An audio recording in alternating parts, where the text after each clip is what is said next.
So welcome to today's webinar on how to market your accounting and bookkeeping firm on a budget. So glad that you can join us. My name is Charles Clark. I'm the Marketing Director at BOMA, and I'm joined by Liz Studholme. Hi, Liz. Hi, everyone. Thanks for joining us, and yeah, look forward to talking marketing with you. So thank you to everyone so much for joining us, and in particular, thank you all so much for your responses. We know that we asked some questions when you registered, and I was just reviewing them early this morning, and the response was really overwhelming, and for us, incredibly insightful, and a lot that really resonates with Liz and I. And we were sort of discussing the best way to, I suppose, package it or maybe sort of talk about it. But there's such just a wide variety of things that we thought, okay, we'll probably do a poll at the end of this, and we'll actually ask you specifically if there are things that we can cover in future webinars, and we'll get your views on that. But there was one person's response which really stood out, and this was, I suppose, alluded to by some other people, but I thought this really nailed it, and I'll just read it out. And it says, "I really don't know how to market my business effectively. There is so much information out there and I get confused where to start." And I thought that is really, that's perfect, because can be confusing. There is a lot of information out there. There's a lot of different things you need to be thinking about. So I thought, just as a starting point, we're all on this journey together, and hopefully today, while we are covering ostensibly things that are cost effective, also all of these things that we're going to be talking about are also pretty much the things that one should be considering when it comes to marketing. So hopefully we'll cover both sides of that. So I'm going to kick off with why you should do it, and we're all going to have different answers to that. But I think the first thing is that marketing is not necessarily just sales. It is also about the way you communicate with your existing clients to nurture and support them. So it's very much about retention as well as sales. And retention is also, though, somewhere where you sort of end up helping with referral, because happy clients are going to refer new business to you. It might also be positioning your firm as the obvious choice. So with an accounting or bookkeeping firm, you're not necessarily going to drive change immediately. People might be looking for a new firm in the future, and you are the obvious choice because they've seen something that you've written on your blog. They might have seen something on social media. They may have joined your newsletter database and started to get some information from you, and you are starting to build yourself as the obvious choice for them. So what you do in your marketing is going to link to your overall business strategy, whether it's business growth, you want new clients today, whether it's profit, you want to stay with your existing group of clients, but you actually want to improve your revenue. So it might be building awareness of some of the other services that you offer, and particularly now while businesses are facing so many challenges. Or you're building awareness of your firm so that over time you get yourself into a position where you can choose the clients you want, not just take on every new inquiry that comes your way. Marketing has obviously changed. It's long gone are the days where you just booked something in the local newspaper or a Yellow Pages ad, for example. However, it's also some of those things are still very valid, and a lot of the options that we have now give us a little bit more control. With radio, television, newspapers, etc., you went through an advertising salesperson. Now you actually control what you put on your website. You control what you put on your social media pages. You control what you send out via email. And that's probably one of the challenges. I was just going to say, that's probably one of the challenges. That is the big challenge. Control, but also you have to do it.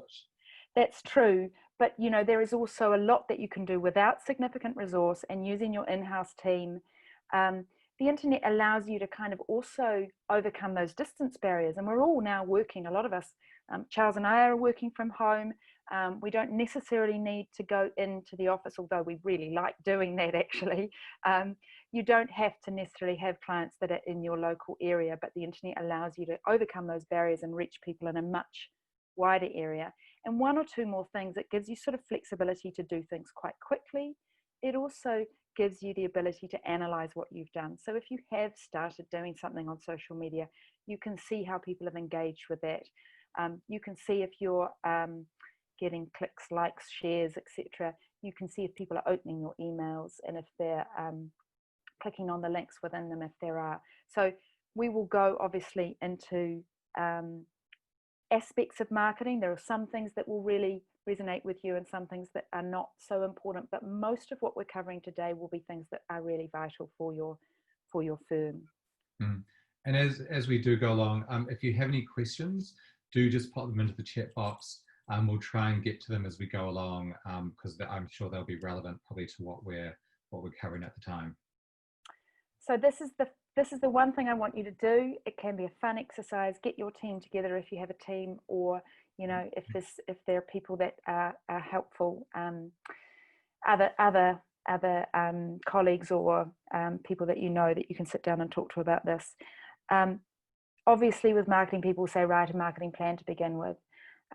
That's a great idea, but it can be time consuming. And if you don't have much time and you really want to get started, then I would say at least just ask these two questions. And one is, who's your ideal client? Now, it might be someone that you have already, or it might be someone that you would like to have that you know is out there. And it could be based on their industry, their location, their size, their needs.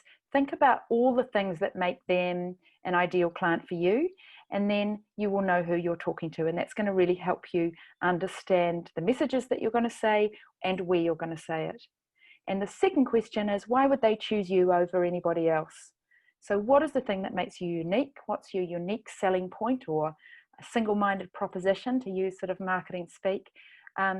It could be your service offering, it could be the way you work with clients, it could be your specialism, your expertise, client care, etc. It could be a number of different things. But once you know that and who you're talking to, it's going to inform every single marketing decision you make. So what content that you write, the offers that you put out there, and where you spend your time. So ask those two questions, and then everything else will flow from there. I think the thing with marketing, yes, it's changed, but the fundamentals are the same. Know who you're talking to, understand what you're offering, and be authentic. And if you're not sure, if you're really sort of struggling on creating that ideal client, you might even look at some of your own clients, because I'm sure you will have some of those ideal clients already within your client list. Yeah. So you could say, look, I'm gonna sort of do a bit of an investigation on these couple of clients, maybe even speak to them and sort of understand why they chose you, really sort of deep dive in and say, right, if this is, from the horse's mouth, so to say, this is my ideal client. I know what sort of attracted them to me in the first place, and then you can use that as a sort of method to move forward. Good idea.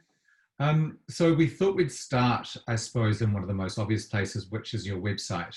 So probably everyone has one. Most of the accountants and bookkeepers that we deal with, they either have one or they're updating one. I don't think we've ever met one who doesn't have one. And that's not to say that if you don't, that's terrible, but I think it's just an indicative of the fact that really in this modern age, it's your sort of online shop window. You really need to have one. And so if you don't have one, you're really missing a trick. And so that's for a couple of reasons. So it only takes the average user a third of a second to get a first impression about you as a business, which is pretty cruel to say, but it does give you some opportunities. So Alluvia Financial is one of our clients, and they do this really, really well on their website. And I've just highlighted in the yellow boxes some of the things that I really like about their website. So you can see there on the top left-hand corner, they've got their brand. So that's critical. You want your brand on your website, just as you will have it across your social media channels, any letterheads that you have, emails, and so forth. On the right-hand side, they've got ways to contact them and ways to follow them online. So Facebook, Twitter, LinkedIn, and also a way to basically sign up to their blog. You can see in the middle, they've got a picture of their team. So that's great. It's showing the viewer who they are, what they stand for, sort of a bit of an indication about what it might be like to work with them. And then they have a really nice proposition, which is we help you discover your richness, along with a call to action, which is let's chat today. So really easily, you're starting to give the viewer a sense of what it would be like to work with you, and also some easy ways to sort of get in touch or take that next step. They also do a really nice job on using their accreditations and awards. So you can see there The fourth box down, they have everything that they are accredited and have been awarded. Nice, and it's above the fold as well, so the user will always see that. And then lastly, they've got some social proof. So they've done this quite easily, so they don't necessarily have testimonials, but they've got a whole lot of brands and logos of companies who are their clients. And because they're a local accountant in Bendigo, if you're in that area, you would know most of these clients. So you'd be like, oh yes, I know those people. In fact, I might even give them a call and ask them what their accountant's like. And then you get to that word of mouth referral element. So as I said before, your website is your shop window, and the image on the right is basically the whole homepage. And what I like about this is that they really easily give the information that the visitor needs. And they've also done this in a very nicely visual way. So they're not too heavy on the text, and you can see there that they have different sections, and the sections use a lot of color and imagery and logos to sort of divide up the sections. So if you're scrolling through either on your phone, which is obviously very important that it's mobile responsive, or on your laptop or desktop, each section is presented with a piece of information, a small piece of information, which will lead them to either ask a question, get a little bit of information that they can use, and it's going to be highly relevant for them. They also do a nice job with then using a testimonial. So they have a testimonial in the first box, and then also a further one with a video. So that's the other thing. You can use different forms of media. It doesn't just have to be text. Imagery is really important. Video is fantastic. And that's just a really nice way, whether it's you speaking directly to your viewer, or you have an interview, or you have a case study where one of your clients is giving a testimonial. That's a really nice way to basically give an insight that is maybe a little bit more difficult to give just through the written word. And that is also another thing. If you find it difficult to write, or if it's, you don't have the time to write, you can just make a recording, whether it's on a cell phone or sort of a budget video camera, and you can get people to say, or you might be able to say things in a way that you would struggle to write. And you get the added benefit of being able to show your warmth and your communication skills, which are really, really critical. And we actually did a webinar in the UK with Practice Web using their research, and they did research on the most important skills and characteristics of a successful accountant. They asked small businesses in the UK, but it would be pretty similar in Australia and New Zealand. And the number one most important skill and characteristic post-COVID was communication.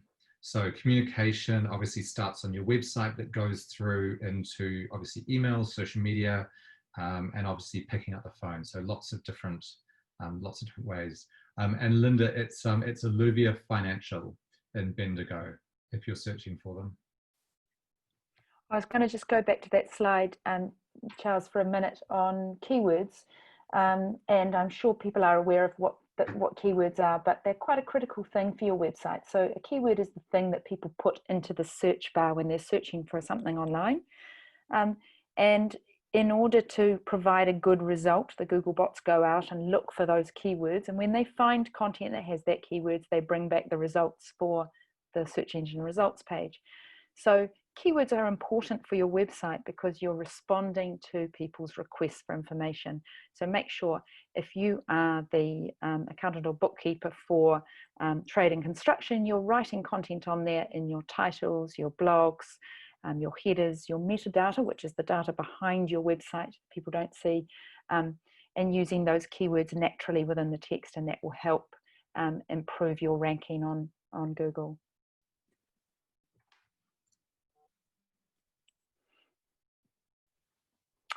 So testimonials, yeah, if you've got people that are happy with the way they're working with you, make sure that you're asking them to write that content down. You can either use that on your website, or you can get them to write their review of you themselves on, if you turn on your testimonials on your social pages, you can put it on Google My Business, on your Google listing, and they're really powerful ways, because we are much more likely to listen to somebody else rave about your business than you rave about your business.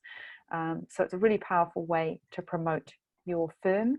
And look, you'd be surprised if you sent a note out and said, we're asking for Google reviews, or anytime you get a positive comment from someone, put a little note to them saying, would you be happy to write that on, and give them the link to your social pages, or would you be happy for us to write that on our website? And most people totally are.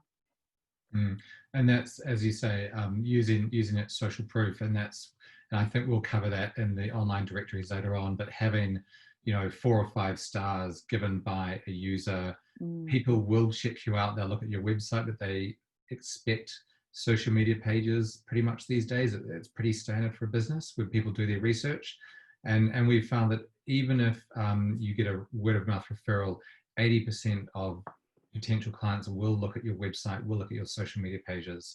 So really, really critical to both have good content and up-to-date content on there. But if you've got content from clients, whether that's testimonials, referrals, or even comments on maybe social posts you've made, pictures that you've put up, I mean, all that sort of engagement will help, I suppose, tell a story about the sort of firm that you are. So case studies, similarly social proof, but longer form, where you probably write it rather than them make the quote, using their quote. Really much more powerful that someone else sings your praises than you sing your own. But a case study also tells a reader about the sorts of problems that you resolve successfully for people. So think about a simple overview. And in fact, I would go back to number 1 at the very end. Write the problem at hand, the work that you undertook, the outcome, why they're happy. Make sure that you have a conversation with your client about that so that you can put quotes throughout it, and then go back and write your overview at the beginning. It's always easier to write the summary at the end. Share those around, publish that on your blog, share it on your social pages with link back to read more to your blog, get them to share it, and link to them in your in that copy, so that those links throughout through the internet are powerful for your search engine optimization. And also quite a nice idea when you write that case study about the problem you've solved, if you use a specific, say, product or service that you offer, nice then to link it in. So we solve their problem through our X or Y service, and which we offer, and obviously if you're using links within your website or within on a blog post, then you could link it so that a user or a reader could click on that and go through to that other page within your website, which is also good because that does also help from an SEO perspective, which I think is where we're about to head now. And getting found online really, really is important, because people will often type in, if they know your name directly, that's fantastic, or they might even just type in the name of sort of an accountant and a location. But as Liz said, that is quite an involved process, but it doesn't need to be difficult. So when we talk about having keywords on your website, so keywords could be things like zero specialist, tax, compliance, your location, all those sorts of things. There are natural places where you can fit them onto your website. So that could be, you'd have a contact us page, or that would have your address, your location, your phone number. You'd have a services or a product page, or that would have the sorts of things that you specialize in, which would obviously mention, taxation, compliance, maybe trusts, superannuation, all the types of things that you specialize in. You can then write naturally, and that's the key, is that you can't really write to full a search bot. You have to write it naturally. That's what the Google search bots are basically looking for, is would it be valuable for someone real to read, where they get valuable information. So if you write it normally as you would for someone to read, that's the better way of writing from an SEO perspective, rather than just sort of having a page with 50 different keywords, but that don't actually make sense when a human reads it. In terms of content, and we will talk about this a little bit in content marketing, but there's also the opportunity for you to be obviously writing about your products and services, but also, what is happening out there in the marketplace, what are things that would be relevant to your users. And I suppose harking back to what Liz said a minute ago, you know, when you write that piece on your ideal client, you know, part of that is thinking what's going to interest them, and where that then leads to is, well, I should write about what's going to interest them, because that will help me attract them, you know, down the road. So content marketing. Now it's a buzzword, and so is inbound marketing, but it's a really, really valuable tool for your business.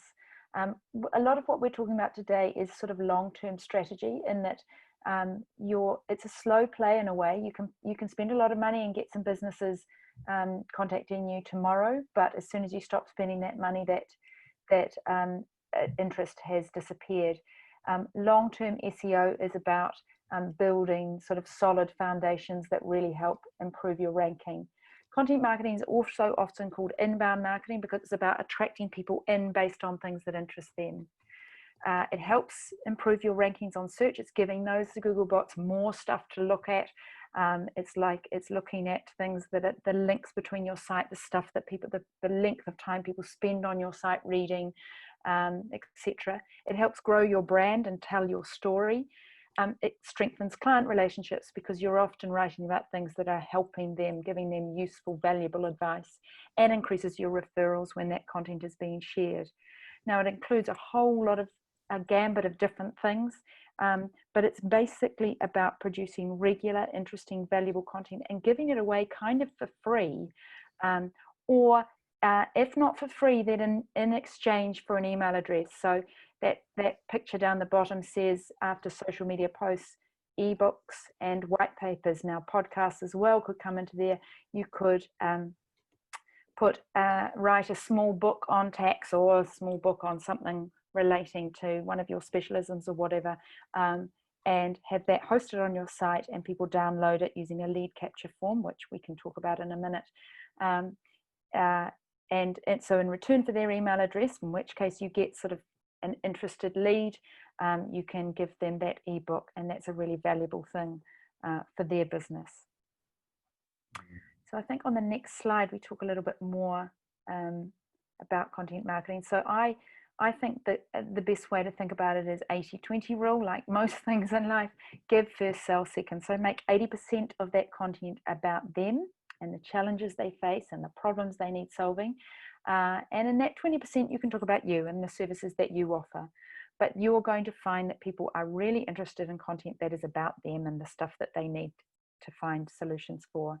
So think about, again, your ideal client. What do they want to know, or what would they find useful?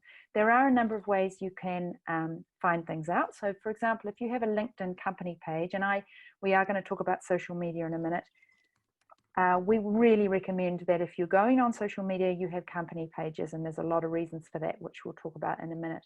On a LinkedIn company page, you can actually go and you'll find in the top header a note that says content, and under there you can choose an audience, and you can find out what content they're engaging with. So that helps build an idea of what sort of content to write about.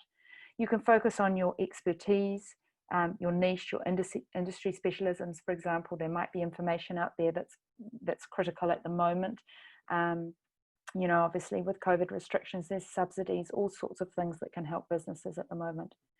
Work with influence partners. Now, whether that's a bank or it might be an association, a trade association, manufacturers association, you know, retail associations, whatever it is, work together. So you could write a guest blog for them, or they write a guest blog for you. You provide those links, or potentially you could do a joint webinar where you're both reaching an audience that you're both interested in talking to. Your audience obviously gains a lot from that, and you get that cross referral. The image on the right here is from BOMA. So Charles and I both work for BOMA, which is a digital marketing tool designed specifically for accountants and bookkeepers. The reason I've included that image is that it shows you some of the content in the content library. And we will give you, we're not really going to go into huge detail about content about BOMA today, but we will make sure that you have an opportunity to do a free trial with BOMA. But the thing that BOMA does is give you that library of content. There's over 400 pieces. You can choose it and make it your own. So we talk about on the next one. So there's over 400 expertly written articles, and they're updated every week. They cover compliance, management and strategy, HR, sales and marketing, tax, technology. You can choose it and customize it. Now, I know from my point of view, and I'm sure many of you are the same, it is much easier to critique, get out the red pen when someone else has written something than it is to write from scratch. So BOMA gives you that opportunity. You don't need to send it as it is. You absolutely can. We write the social post, we write the email, etc. Or you can change it and write exactly what you would like and add a personal greeting. We have BOMA content, but we also have partner content by Xero, The Gap, Vend, Walters Kluwer, CCH, MyHR, Spotlight Reporting. We are often talking to and adding other partners.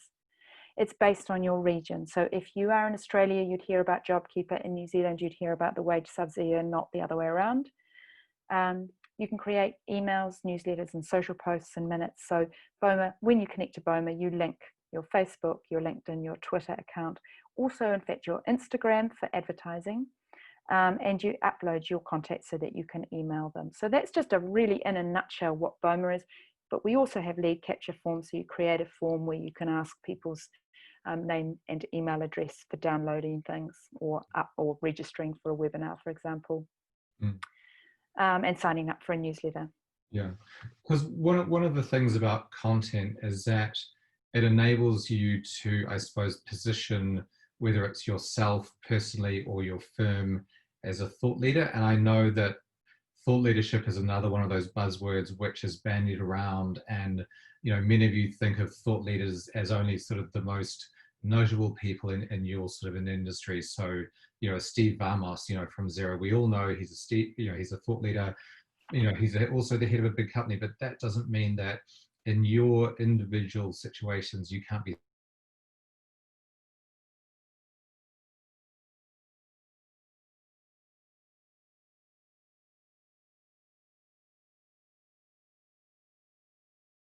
things going, and they are desperate for someone to reach out and give them some information and help, I suppose, support and shepherd their business, in the best of times, through normal times, and in current times through a really, really challenging period. So you can use thought leadership as basically to support your clients and hopefully to reach new clients, because it does a couple of things. So it promotes your credibility. If you're giving out reliable, insightful, expert information on certain topics that maybe your clients didn't know you had, or maybe people just who come across your website or your social profile read about, they start to see that you are credible, you are an expert in these areas. And also trust. So whether it's to your own clients, that helps build up that trust because they see that you are going the extra mile, you care about them, you want to give them information that will help. And also when it comes to, I suppose, on the lead side, and that was a number of you talked about in your responses about gaining leads, that is that connection. How do you take someone who is just a lead or has just seen your sort of your social profile or your website? How do you build that relationship? And trust is a really key element, and obviously credibility goes alongside that as well. So if you can get them to trust you, then you can, when you have that conversation about them becoming a client, or if they already are a client, about them stepping up to maybe taking more services from you, the fact that they trust you will make a huge difference. And just in terms of your overall marketing, if you are a trusted brand, that makes all the difference. If you think of some of and nothing really springs it in terms of, like Volkswagen around Dieselgate. They had done great marketing for years, and then suddenly Dieselgate comes out and people don't trust the brand. And so you can see how it can undermine it, a lack of trust.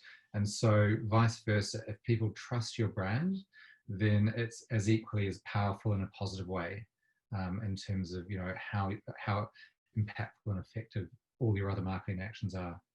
We've had two questions I just want to respond to on this content. So one of them was, will we have content for Canada? We have a lot of global content. Our main content markets are the UK, Australia and New Zealand, but we are building on that, so watch this space. But yes, there is an awful lot of global content. The other question was, should I be sharing content that somebody else is sharing? And absolutely, yeah, you want to have a little bit of uniqueness. So what we say to people is that when you take your piece of content from BOMA, you customize it and make it your own. Now, there's also 1.7 million images within BOMA to choose from, and they're free to use. The other thing I think is the reason that we created BOMA, knowing all of that, is that to create your own content not only takes an awful lot of time, it takes a huge amount of expense. Bespoke good content takes, costs a lot of money. And that's where BOMA provides a really cost-effective solution to go in and choose a piece of content that is really relevant in your area right now, to make it your own, to change the image. So we're providing a solution that that our users find incredibly valuable, because it's providing that useful way to support their clients, but also to tell their own story and kickstart their content marketing. Yeah, so I think that's an important point. So every piece of BOMA content, whether it's in an email or in a social post, you have 100% control over. So as Liz said, you can change the image, but you can also change all of the copy. So if you want, so if we are talking, a piece of content is talking about 5 tips for sort of hiring a person, and you want to make it 4, or you want to make it 7, it's completely up to you. I think in terms of the content side of things, the things that we're talking about are absolutely critical. And so we get them, if something's announced in government policy, we usually have something out in a day or two. And really, if someone's asking about sort of the latest job seeker or superannuation changes, there's only really so many ways to write about that. What you really need is the impactful, insightful, correct facts. And then you can add some commentary alongside of that. And I do remember when we first launched BOMA in 2017, and there were quite a few accountants who said, oh yes, but I write my own content. And then 6 months later, they'd come back and they said, oh yes, we tried to do it, but I don't have 6 or 8 or 9 hours a week to write content. I'm too busy supporting my clients. So yeah, so I think there's that trade-off in terms of, if you have that amount of time to spend on marketing, that's absolutely fantastic, or writing content. But if you are up against it from a time perspective, and also trying to live your life outside of your firm, then efficiency is really the key point here. And what we've also noticed is that people that are new to marketing suddenly become much more confident on social media. So they might start with a few posts that come from BOMA, and more they create their own, because it becomes easier and quicker. So on that point, social media. So what I've got here are just a couple of examples of a firm in the UK and Lillette in Australia. So social media is like your website, really. It's a bit of a non-negotiable. We're not saying that you have to have all the channels, but you should definitely, at least in addition to your own personal LinkedIn channel, you should at least probably have Facebook, because clients will go on, or prospective clients will go and look for you. And if you don't have any social media channels, that immediately, for most clients, will say, okay, well, that's a certain type of person, and they're maybe not up with all the latest technology. And if you think of the way that accounting is going with cloud accounting and all the add-ons and amazing technological advancements in the last 10 years, a little bit difficult for you to be singing that tune on one hand, but on the other hand, you don't have sort of the modern communications tools yourself. So definitely a non-negotiable. If you can start with just one, that's fantastic. And as you get more comfortable, you could always consider broadening it out. So like on your website, it gives people a chance to connect with you. And the great thing about social media is that it's two-way. So whereas a website is sort of a one-way communication, you put up the content and people go and visit it, social media allows you to have engagement, have a conversation. And so you can put up comments, you can put up videos, you can put up photos, you can put up information. We did a social media webinar recently, and a huge amount of accountants and bookkeepers are putting up educational and insightful commentary on things that are impacting their clients. But it's not all serious. You don't have to just think, oh, it only can be work related. It's also a place where you can, I suppose, show off your personality, show off a bit more personal side, and I suppose start building that relationship with people. Charlie, I just noticed there that the when you do, if we look at sort of, for example, Facebook and LinkedIn, you have the ability to to have a business page on both of those. We mentioned it earlier. The reason for that is, if you think about Facebook, if you're using Facebook Personal for your business, people have to be your friend. They have to know what your relationship status is. They have to know about their birthday, and they have to share that with you. Whereas a business page gives them the ability to just follow or unfollow. It also provides the ability for them to write reviews. There's a lot more functionality if you do business pages. So yes, you probably all have your own personal Facebook page. Make sure for your business you have a business page and fill out all that information.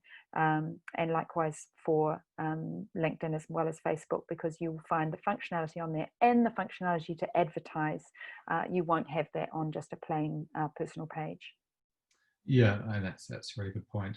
Have we talked about getting more people following us, Liz? Or I was just responding to a question. Yeah, no, we haven't. And that's really important. Obviously, if you're going to start posting on social, you want people to see it.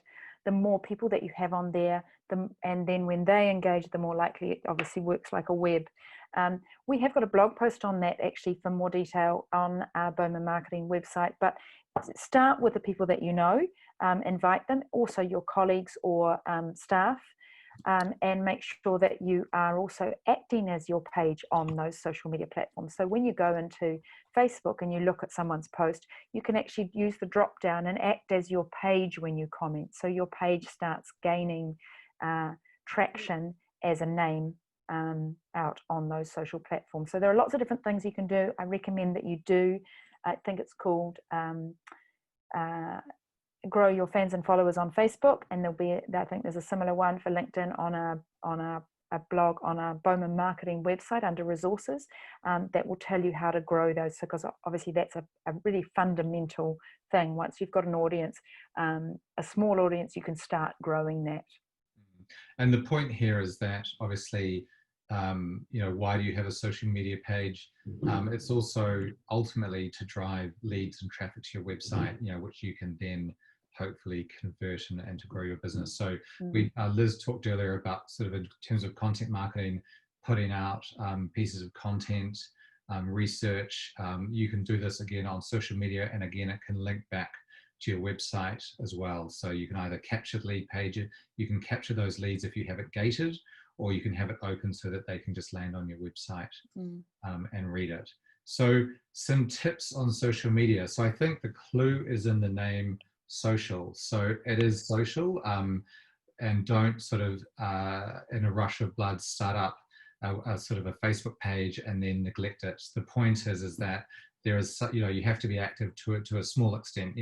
We're not saying you have to be on there sort of all hours of the day, but at least, a couple of times a week, post something if you have time. Being regular is pretty key. And I suppose if you could make it sort of a bit of a non-negotiable part of your day, or what maybe one of your colleagues' day, and it need only take sort of 10, 15 minutes just to post something on there. Maybe check out if people have responded to your posts. Always make sure to respond to anyone who comments on your posts. It'll drive that engagement up. We talk about using the @ sign. So if you were maybe doing a post and you were referencing a client and you were friends with them on Facebook, you could go at their name, or you could do the same with their business. That's quite a nice thing if you were maybe celebrating a successful, the success that they'd had. So maybe they had won a contract, or maybe they'd had a really good year. You could join in the celebration and congratulate them. That's quite a nice personal touch. And from a sort of a cynic's point of view, it obviously serves the purpose of, one, it shows the client that you're aware of what they're doing and that you care, but also it has the effect of other people out there who might come across that post says, goodness me, that accountant or bookkeeper, they're up to date with what their clients are doing, they're celebrating their success, and they care. I mean, obviously you do care. I'm just sort of trying to make a point that it's all very well caring and just giving that person a call, but it can be very effective from a marketing perspective if you make it a public. So it's a public celebration alongside maybe the sort of the more personal one, which you might make, via an email or a phone call. You can also do other things, and we'll go into this a little bit more detail later on, but you can boost your posts. So if you've had a post with great engagement, and you'll know that if you sort of come up and back after a couple of days and you see that it has some likes or comments, if you think that that post is a message that you really want to promote further, and maybe it's because you're running a webinar or an event, or it's a service or a product that you're offering, you can then on Facebook and Instagram actually put a little bit of budget behind it. So this is a really, really effective way of helping your post gain visibility and traction within a really crowded, I suppose, social media sort of universe. And the nice thing is that you can also target your audience. So when you boost the post, you can say, look, I want to target, for example, people who live in my area, or I want to target a specific type of person. So maybe they're a tradie, or they're retail, or maybe they're a professional between certain ages, and maybe they live in a certain area. So there's lots of options you have where you can really think about back to your ideal client, and then bring that into your targeting and think, yeah, I want to go after that concept of my ideal client. Hashtags is another way to link your content. So if you're not familiar with hashtags, simply put the hashtag in front of a word, no spaces, no punctuation. They're often used, in fact, it was invented, I think, because of the San Diego fires, I don't know, 20 years ago now, in order to group conversations so that you could find them. They're like a miniature search engine. So events often use them, like XeroCon, for example, so that all conversations that use that hashtag could be grouped together, and it provides a really useful way to find all that information on a trending topic. But if you make sure that you put your own business name as a hashtag at the very least, and if you're in a specific niche, use that hashtag to help your content kind of reach a wider audience, so that people searching under that hashtag can find the content that you've shared. Again, there is a blog on hashtags. Someone's asked for the link to the last blog. We'll make sure that we send out some links to some of these blogs so that you can have a look and and find out a little bit more as to how to do that. Cool. So I'm just aware of the time. We've got a few more slides to get through, so we'll just go through these quite quickly, but obviously ask questions as we go. So in terms of what can you share on social, the nice thing is that you can really share anything. It could be reminders of specific dates for clients. It could be news, whether that's your news or news out there in the industry. It could be changes within the industry. Industry publications are often a good place to start. You might be getting those anyway in your email inbox. If you see something that might be relevant to your clients, it's pretty easy to take the link and then share that as well. If you've got an event coming up, like Kinder Pocock, we're promoting this webinar, you can do that. Or if you're going to an event, obviously XeroCon's not happening this year, but Xero on Air is happening. You could always, say that you're attending, or as Liz said, use that hashtag. We've talked about promoting clients' brands, but it also goes for your own firm. So if you've got some great news to share, maybe it's a new starter, someone's, you've won an award, or you've been recognized within the industry. Those are all really fantastic and worthwhile things to share. And on that last point, we'll go to helping build that trust and credibility, both within your clients, but also within the wider industry of your colleagues and peers. And if you can think of things that will invite engagement, the more engagement that you have on social, the wider your reach is. So anytime someone comments or posts or shares, the people that follow them get to see it. So if there are questions or a survey that you could post, questions that you can ask, and then just make sure that when you post that, you're ready to engage with people that respond, and use the @ sign to tag them, so that you're broadening that reach and keeping the conversation going.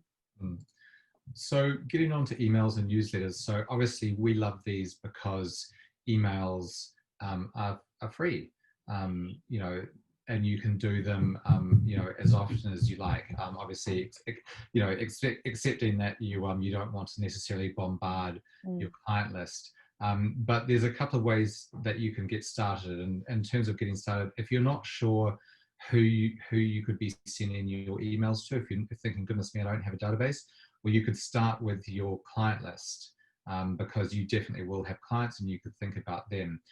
You could also, as we've shown before in some of the examples, make it really easy for people to sign up on your website, make it easy for people to sign up on your social pages as well. Always really important to make sure that you have permission. In these current times, you know, the laws are changing. So when you get people to sign up, make sure that there's a tick box that they basically give their permission for you to market them. And on the BOMA lead pages, which you can embed on your website, or it can just be a form, we always have that tick box there, so you can obviously get their permission. In terms of what to write about, and we've sort of covered this in content marketing, but it goes again back to those principles. What's in it for them? What would be worth their while? You know, much better to only send one email a month rather than 2 or 3, and just make sure it's of the highest quality. So really, quality over quantity is key when it comes to emails. If you are only sending 1 email a month, I highly recommend that that's a newsletter, and in that newsletter you can be really creative. You can have links to webinars, you could have links to blogs, you could have insightful information, educational information. Your newsletter is really a menu of content options that your readers can then go through and pick out in their own time the pieces of content that interest them. So really highly recommend, if you don't have a newsletter at the moment, that you really strongly consider doing it. It's sort of a basic one that you should be thinking of. Some tips to make the most from your emails. So think about the last couple of emails that you got. What took you from reading basically the subject line to clicking on it. So think of an impactful subject line that will make them open the email. It doesn't matter how good the email content is or the offer in the email is. If they haven't opened the email, they'll never get to read about it. So make sure you have an impactful subject line. Stay away from April newsletter and go into that newsletter and choose the most important thing that you're writing about. You might be writing about 3 or 4 little short paragraphs of different topics. Take the one that you think is going to be of most interest to your clients and go back and write and prospects and write your subject line at the very end. Yeah. And I think the other thing there is that we all read online in a very different way to the way we read a newspaper or read a book. We skim, so make it short, easily readable. Introduce the topic, why it's important, use bullet points and headings so that you can skim through and read and take out. If your content is really readable and great to read, and that's, I think, why BOMA's been successful, is that that's what our content absolutely is that they're more likely to open the next email and the next email and the next email and potentially even share that with somebody else.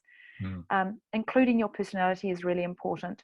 You may be known to be someone who always cracks a joke or something. Make sure you do that in your email, because it's about building that relationship with prospects and clients. Use images, white space, and have a call to action. So again, we're saying when people get to your website, make sure they always know what they're going to do next. So understand what you want them to do next in your newsletters as well, whether it's you want them to go to your website, or whether they to book a time with you, or to take up an offer, or to call you, or whatever it is that you think you'd like them to do. Make sure you include that in your newsletter. And there's some examples, whether it's on the right hand side image, whether it's more info, read more, book a time, etc. So in terms of content, one item we really want to cover was video content. So if like me, you spend a lot of time looking at video content, you'll know how engaging it is, and how as a format for understanding information and taking it in and sort of doing research, it really is. It's one of my favorite sort of forms these days. And YouTube have basically said that on average, people are spending about 16 hours a week watching online videos, and nearly 85% have been convinced to buy a product or service by watching a related video. So the nice thing is that you guys have a lot of things that you can be talking about in your videos. So where we are now in 2020 is very different to 15 years ago. It doesn't cost much money to make a video. You've got your cell phone, you've got your laptop or your desktop, and that's really all you need. We've got a couple of tools down the bottom that we use. So Loom is a really great mobile and desktop tool, and that allows you to create and edit short videos, which you can then send out. And it might be that you send it to one client, or it might be that you send it out to lots of your clients via email or social media. we're obviously using Zoom today for this webinar, but they also allow you to record videos too. But the main thing in a video is they're amazing to create, you know, way to convey stories. So we talked about, I think in one of the earlier slides, as a really nice alternative to writing, video allows you to really capture the emotion and sentiment and sort of energy behind a story that maybe is more of a struggle to do when you write it.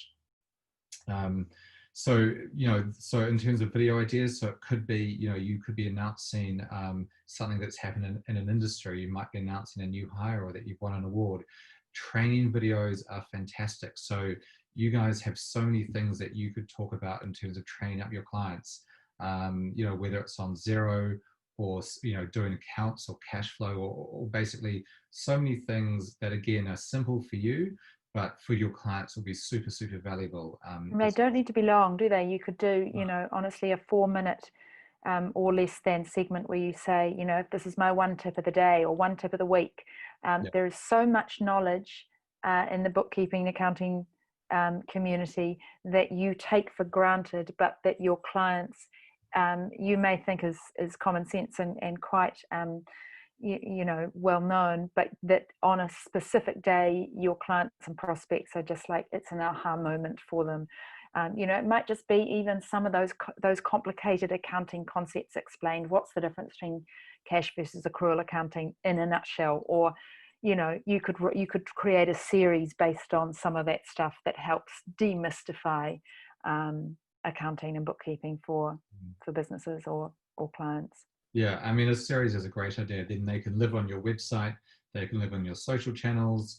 And again, when people go and visit those places, they can, you know, if they're not a client, but they're just looking to sort of understand more about you, they can take themselves through those videos. And obviously not to forget YouTube. I know that was a question we had from one of you when you registered. YouTube is another great channel to put your videos on. And it also is great to host videos. So if you've got a lot of videos on your website, I would recommend hosting them on YouTube, and then you can insert the link on your website, because that means that basically YouTube pays for the hosting and you just have the link coming in through into your website. So it doesn't cost you any time in terms of loading speed or money.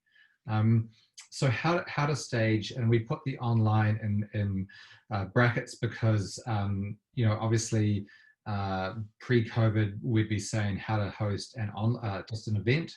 But at present, a lot of us will be having to think about how we still maintain those sorts of connections and opportunities, but through an online manner. So look, we're doing a webinar and you can very much copy this sort of format. So a couple of, I suppose, tips and tricks that we found work well.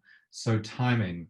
So unless you know that your particular audience or segment of your audience is sort of, you know, only available very early or very late, usually in the middle of the day works well. You know, people could fit in around their lunch hour or something like that.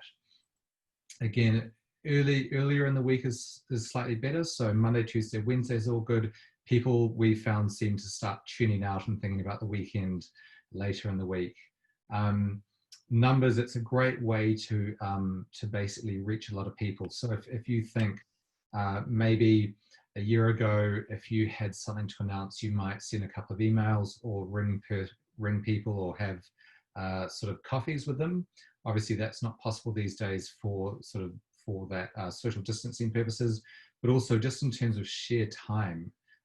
You know, can you afford to spend an hour having a phone call or a coffee conversation with 50 clients? You know, you can speak to 10 or 20 or 30 clients on a Zoom webinar, get across all the information you want, and then they'll give you a call back or an email with the specific questions and actions that they want to take from that webinar. Actually, one of our users has used online webinars as a really as a useful way to nurture and support clients, but also kind of, I guess, thought about it in the following way, that, you know, an hour of their time could be spent helping a number of clients at the same time with giving away some information and advisory, but it can also then really build awareness of that advisory service that they're offering and drive more business from those existing clients. You know, gone are the days where you heard from your accountant or bookkeeper once a year. Now I think there's very much a need for businesses and people to hear it more frequently, and to have that, even if they're not at that time tuning in, but being able to sign up and then perhaps watch it later, be supported with an advisor that is really there to help them and offer advice. So there is a bit of a method in terms of how you go about the sort of the process of getting out the invites and reminders, and we've sort of just detailed it on the left. So this is obviously best case scenario, that you would send the first invite 4 weeks out. Look, if you only have time to do it a week or 2 weeks out, that's absolutely fine. But the idea is that you send the first invite out, and then you follow up again, and you email everyone who on your list who hasn't signed up, because people often, you know, they'll have looked at the email and they may have thought, oh, that's great, but I'm just a bit busy and I need to rush out. But you give them another invite, you remind them about it, and be like, oh yes, that is something I want to see, and they will click on it. For example, we had 70 people sign up this morning on our reminder invite. So with less than 4 hours notice, we got 70 people who said, actually, that is worth my time, and I was meaning to do that. We're going to sign up. So to that point, reminder. So whether it's an hour before or the day before, if it's maybe an in-person event, always make sure that you send the reminder and have the sort of the specific details. So if it's an online event, make sure it has the time, the link to log in, and any other information that you might want them to have. So today we sent a workbook so that you guys could take notes. Maybe that's something that you could think of doing. If it's in person, obviously you might want to tell them about, you know, give them a map, the address, maybe tell them about parking and things like that. Also, if you do happen to speak to a client or prospect, you know, by the phone, you bump into them, again, you can say, oh, look, we've got this event coming up, and I'll when I get back to the office, I'm going to send you an invite as well. So online directories, Liz. Yeah. Well, look, along with your website, make sure that you're also on all these free directories out there. Now, the first one is Google My Business. If you go and type in Google My Business, type in your own name and your name, and you haven't already claimed and verified your business, make sure you do that. Google is often a place where people start when they're looking for a business in their area. And if someone has typed in accountants in my area or bookkeepers in my area, you want your business to pop up. You get to put your address in there, obviously your hours, and that's something that you can manage over time. So say, for example, you are closed for a number of days over the Christmas break or something, you can change your hours. You can also put reviews on there and get 5 stars, as Olivia Financial have managed to do, which is fantastic. And I think, Charles, I'm right in saying that once you've claimed it, they will send you a letter to verify it.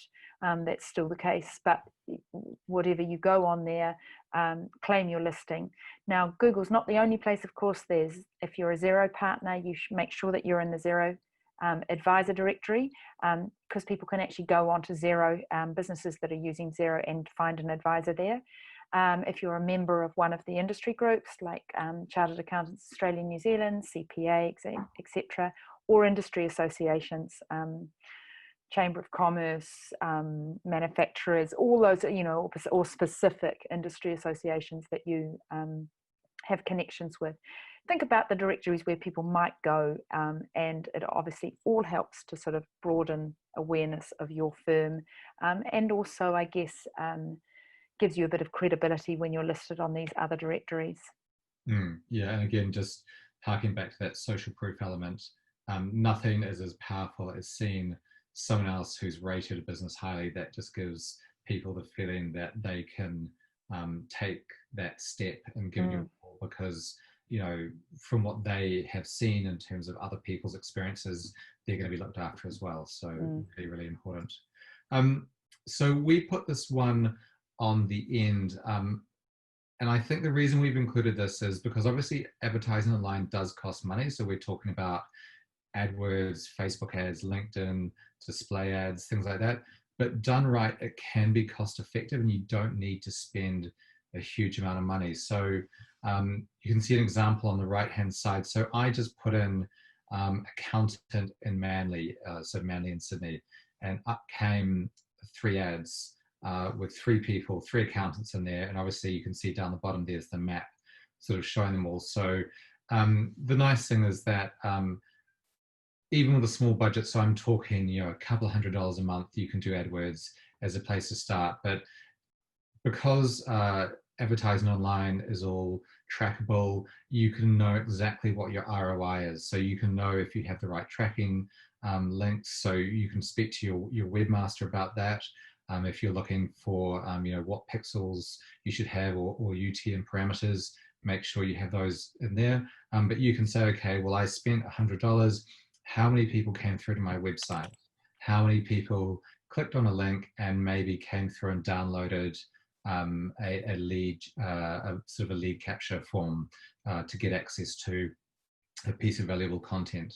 And the same goes for obviously Facebook ads and LinkedIn display ads. You'll know exactly how many people clicked on a link and where they ended up. And so you might be able to say, well, look, I spent $100 and I can track that I got 2 emails or 2 leads or two people filled out a form and I got their information so that I can follow up with. So each lead cost me $50. And so that's just a really basic sort of example of looking at it. But, you know, I would definitely say that if you're doing sort of everything else that we've talked about and you're still thinking that you would like to maybe expand your marketing a little bit further, whether you do it yourself or you have someone help you do it, I would definitely say look at advertising online. There's just a couple of things to think about in terms of what I suppose what mediums to use. So the point that we've made first about AdWords, which is, are people already searching for your services? So if they are, that's a really good opportunity to use AdWords. So if they're searching for, as an example on the right, accountants in Manly, and you're in Manly and you're an accountant, fantastic. You can put some AdWords up there. And obviously it's not just that you would say you're an accountant in Manly, you would put a whole range of keywords that you wanted to rank for. And they may also include your services that you offer, what you specialize in. You would, you know, so you can see here, Beanie has tax, GST, small businesses. You know, they've got a whole lot of different keywords in there.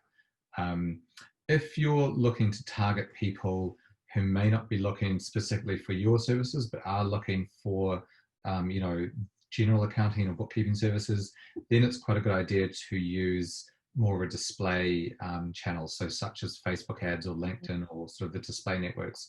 So you can then create an ad with an image and some copy and a link that then links through to somewhere on your website. So think of that link as going through to a place on your website where they can take an action. So that might be that they go through to a calendar page where they can book a call with you, would be a really easy one, or they can watch a video, or they can read a case study, something that will give them some insightful information or help them begin that relationship building process with you. If you just take them to your homepage, then you're saying, hey, here's the homepage, but it's up to you what you do next.